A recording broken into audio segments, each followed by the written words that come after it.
Hello everyone, welcome to the Green Man channel. Hope you're all good and well. So for this Sunday's album review, I'm reviewing the fifth studio album from German symphonic metal band Beyond the Black and their self-titled release, which came out on Friday via Nuclear Blast.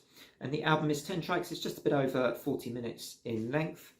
Now in this band, you've got Jennifer Haben, who is the lead vocalist and also plays piano and a bit of acoustic guitar. Chris Hermsdorfer on lead guitar and backing vocals. Toby Loads on rhythm guitar and Kai Sierski on the drums. So I always try and pronounce the names as best I can, but apologies if that's not quite perfect. So I don't know much about Beyond the Black at all, really. This is really my first introduction to the band. I know that having read about this, apparently Jennifer Haben was originally part of a pop group called Sapphire that won a German reality TV show kind of talent contest a while back, and you know, in sort of 2014, I think formed this band. They had a bit of a change in lineup in 2016, I think, apart from Jennifer Haben, and that's been the lineup since then. And this is their fifth album now, the first that I'm actually discovering. So I got to say, I think this is a fairly, it's an okay album, but for me it didn't really do anything that it felt quite familiar to me. I feel like I've heard a fair amount of this kind of symphonic metal before, possibly because I've just listened to a lot of it over the years. But there were one or two highlights on this. There were still one or two some moments that I did enjoy. So let's go into the tracks a bit more on this release. So you've got the opener, Is There Anybody Out There?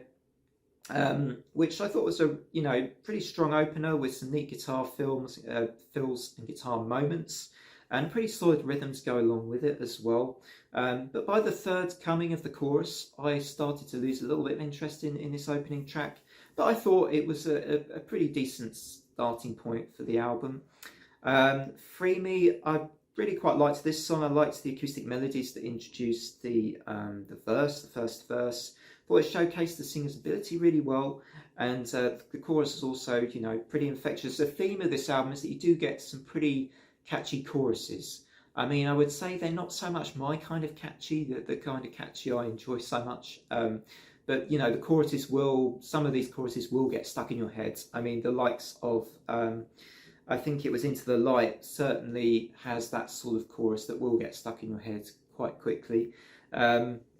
Winter is Coming, which I don't know if that's a nod to Game of Thrones, but it feels like that phrase is used so much in tandem with Game of Thrones, it's hard not to think that it is some sort of tribute to Game of Thrones. But I quite like this song. It reminds me a bit of an Annette Olson era Nightwish track.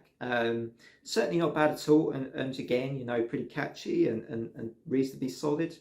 My favourite cut on this album actually was, interestingly, more of the ballads, which was Wide Awake, because it took the album off road from the more sort of straight up anthemic symphonic metal stuff, and it took it off road to something which was, I thought, a little bit more understated, but more, I liked the musicianship. It felt like this had thoughtful musicianship in this song, perhaps a little more than a few of the other tracks on this album, to be honest. But I really liked that song a lot, and that's probably my favourite track on this album, come to think of it.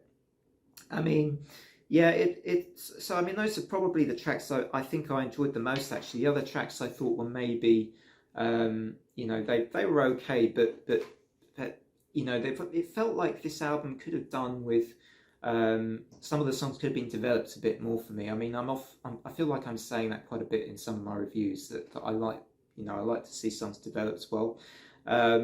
And just for me, perhaps it's just not so much my type of album.